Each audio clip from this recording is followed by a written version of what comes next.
Okay. Okay. Next chapter. Chapter 9. The Escape. Haley's hands were bare of weapons or equipment, and time was running out. The clock of doom was already ticking. California Taffy's terrorists would be back for them very soon, and that would mean certain death for the two snake men and the total failure of the Outer Heaven mission. What was Haley to do? His rigorous snakeman training had taught Solid Snake ways in which he could create whatever he needed from his immediate environment. He looked around him. What was there in this bare cell that he could use? Haley concentrated, visualizing possible escape scenarios. One piece of luck gave Haley the slightest edge. Along with the 2 keycards, the terrorists had missed the little book of matches that Justin had found in the truck. Now, if Solid Snake was careful with them, they would at least have some illumination in this dark cell. And maybe the matches would even be more useful than just shedding light, because although the cell was sealed tightly, Haley thought he could feel the merest whisper of cold air seeping in from outside. Somewhere there must be a crack in the cell wall. Lighting a match, he held it up as long as he could before it burned his fingers. Yes, there was a thin trickle of cold air coming in from somewhere outside the cell. The flame was flickering only in one direction. Haley lit up another match and held this one somewhat lower down, next to the wall.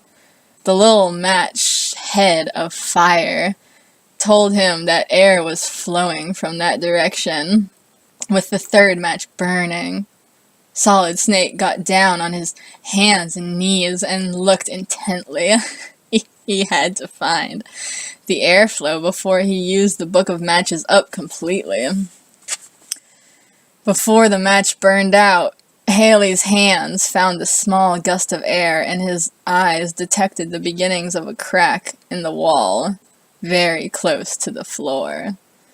He got down on his stomach as close to the wall as he could and inspected, feeling the wall carefully with his fingers. Yes, there was a fault in the masonry, a tiny crack in the wall, just beginning to break through to the other side.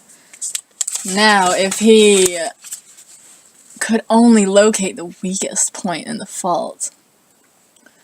Solid Snake's fingers felt around until they touched the softest part. He felt the masonry beginning to crumble a little under his touch.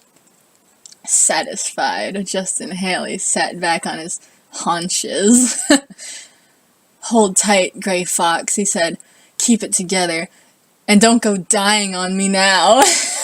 I think maybe I see a way to get us out of here." Reaching over to where he'd dropped his blindfold when he'd torn it off, Solid Snake picked it up and folded the greasy cloth into 3 thicknesses. He wrapped the wad tightly around the knuckles of his right hand and made a strong fist. He stood up and squared his shoulders.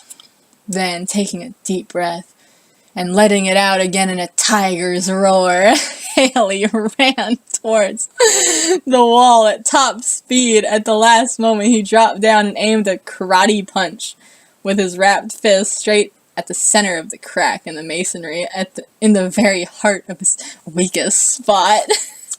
Instantly, the bricks and mortar gave way and a hole opened in the cell wall. Scratching with his bare hands, Haley enlarged the hole. He had to work fast. The terrorists would be back any moment now.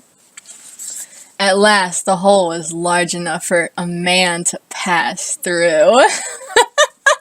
Gently, Justin Haley lifted the weak gray fox in his arms as though the big man were a child, and carried him to the hole. pushing him through to the other side of the cell wall.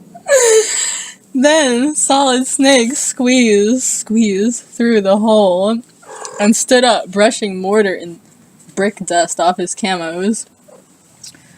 Now they were free, but Gray Fox was too weak to stand, and Solid Snake was without a weapon. He would have to stash his squad leader in some relatively safe place and make an effort to recapture his weapons and other gear, or else find new ones. He'd already lost valuable time. Gray Fox had said he had less than an hour to get to Metal Gear and disarm it. Because he'd been brought there blindfolded, and because his cell had been so well hidden, Haley had no idea what part of Outer Heaven they were in now. Would either of his key cards even work here? There was a small door behind one of the columns that held up the ceiling, and Haley tried keycard 1 on the lock. No go. The lock wouldn't budge. Keycard 2. He heard it click. Alright, this one got the door open. The room was empty. No prisoners. No equipment. It was probable that Gray Fox would be as safe here as anywhere else in the compound. That's their little party room. Or maybe it's like a timeout room when somebody's bad. I'll be back for you as soon as I can, Haley told his squad leader. Try to stay alive, Gray Fox. We'll get through this thing. You're a good man, Solid Snake, Gray Fox barely whispered. If anybody can succeed in this mission, it's you. The squad leader reached inside a pocket. One last thing, he said. Take these goggles. They're infrared.